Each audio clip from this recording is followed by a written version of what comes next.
Mike Franchina, a terrific and terrifying artist, whose art can strike fear into anyone, and you can just feel how dystopian the world is that his dark characters live in.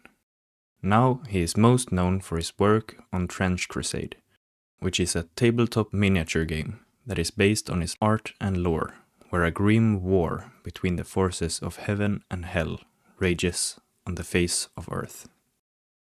He has previously worked on Magic the Gathering, Diablo 4, and Path of Exile, which in my eyes makes him a very accomplished artist. With that said, let's take a deeper dive into the art of Mike Franchina. Welcome, fellow YouTube traveler. I'm Baronen, and I'm on a mission to learn art.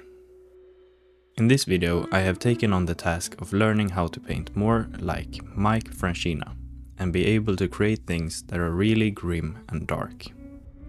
To be able to recreate the painting style of Mike, we first have to understand what makes his style work. To do that, we need to look a bit closer at some of his works. For this specific study, I have chosen a few of his knights, or armored characters, with the intention to paint my own. When zoomed out, we can see that the compositions for all of these are very simple. It's simply the character on a simpler background. We can also see something that Mike does a lot, which is to have really sharp edges on the entire character, which I think makes them stand out from the page in a nice way. One thing that makes his art look grim-dark is that he is very sparse with his use of lighter values. He still uses them, but in very small quantities and with intentional placement. The lighting is usually quite dim, like there is an overcast sky, which adds to the grim-dark aesthetic.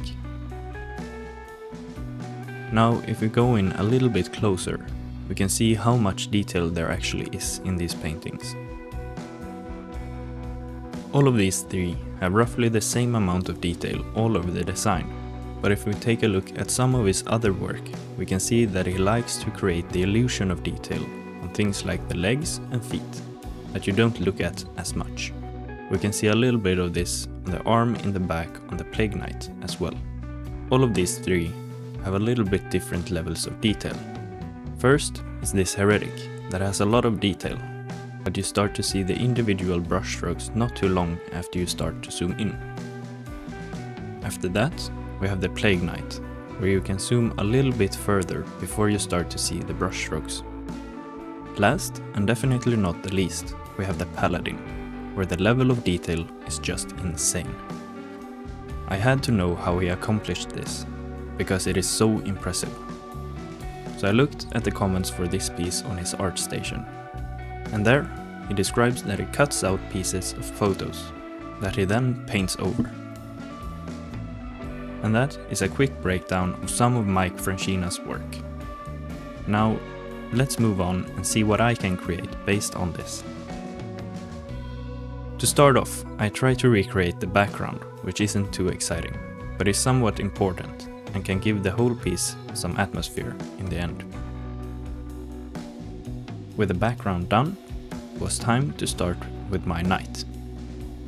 I really wanted to recreate some old, worn and rusty armor just like Mike's, and chose a dark, quite saturated brown color to use when building out the silhouette.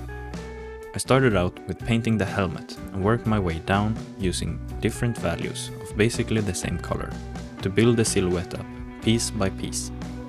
Even though this isn't supposed to be a part of Outram, my world building project, I wanted to inject some of it into this piece, and the helmet got the shape of a dragon from Outram. The other shapes I built take inspiration from other armors I've seen before, and a lot from the armors that Mike has painted. One thing that I stole in particular is the many layers on parts like the arm, for example. Another thing that I stole in this step is how he darkens a part of the body of the character that isn't supposed to be in focus, like on the Plague Knight. I used this to give my knight a shield that could build up the silhouette even further. I also used this for the legs, basically just painting in a silhouette that looks like legs and feet and calling it there. Then I stole more design elements like the ragged groin cloth and these cool armor skirts. With the basic shapes created, it was time to refine and add more details. I went over the edges of the armor with a grey color to show that they are worn and that the rust can't settle. I went over the edges of the silhouette to make them sharper and added other small details on the cloth, for example. While I do this in the background, I want to talk a little bit about the brushes and painting process that I used for this painting. Because I'm always changing it and never really satisfied with it. I have now switched processes more times than I can count, and still never really found something that has felt like it fit me perfectly. But the one I used for this painting did feel quite good, and might just be the one for me. It's not too different from what I've done lately, where I first create basic shapes with lighter and darker values, and then refine it more and more. The biggest difference this time was actually the brushes that I used while doing this. The first one, that I think was the biggest game changer for me, was the paint roller brush that I created.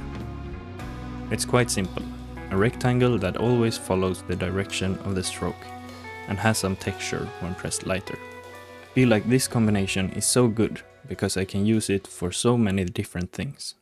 For example, it is quite easy to create round shapes with it, because of it following the stroke, which is something that I've had trouble with when using square brushes, for example. It is also good for straighter edges because of its rectangular shape.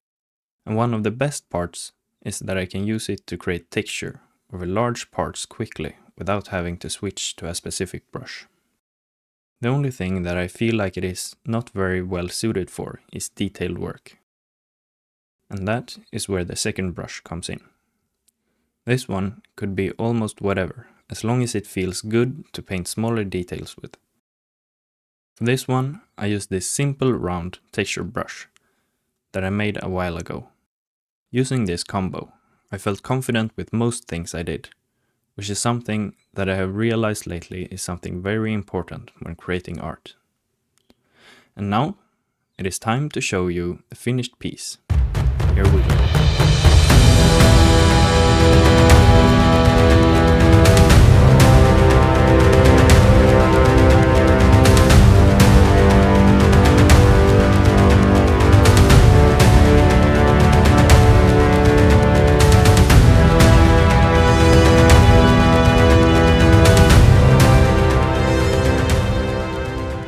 I'm really happy with how this one turned out, and I will continue on this grim dark road for sure. From now on, I will start giving my pieces 2 stars and a wish to get some concrete examples of both good and bad things about the illustrations. So here are my 2 stars and a wish for this illustration. I think the overall feel is very close to the references, and the weathering makes the armor feel really old and worn. I think the shapes and the silhouette of the character are very pleasing, and there is a nice combination of larger and smaller shapes.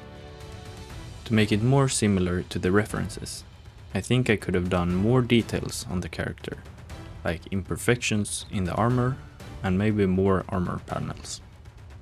If you watched all the way to this point, I would love it if you also wanted to leave 2 stars and a wish in the comments below.